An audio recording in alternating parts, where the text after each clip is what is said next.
Havalzanın meha şehidane. Yani idi jiboy gulane brojana ama meme idi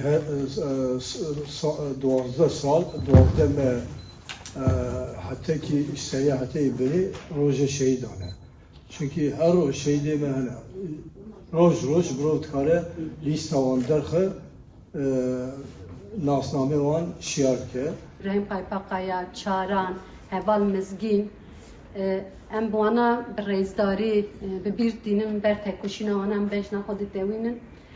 Mexabin tekuşina azadiya Kurdistan'da, şoreşa Kurdistan'da geleki lehengi Kurdistan'ı jiboy azadiye, jiboy vekeviye, jiboy gelek parastına aha Kurdistan'ı em geleki ji مخابن هی مزلی وانجی نزانن بکنه جبر وجی یک ام نویان تین زمان و ناین زمان ام بر حمیان بجنا خود دوینن حوجتیه ام حمو رولی خود بلیزن و رول ولا دایستن ام زانن یه رول مسیونا سرق آبوجی خورد ببه پیشنگ تویجی خورد ببه مزن ببه ام نه فکرن نانی از باورم هنگ جبر کی نها حشی وداش در باست بدم دمک داخل حشی خودم امجی در باست همه چه بکنم تکارن چه بکنم yani çi destê me dê, tiştek destê me nayê.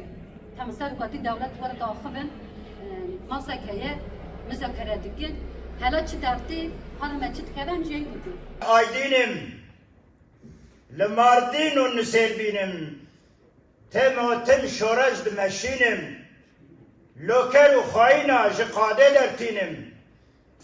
27'sindeydim daha.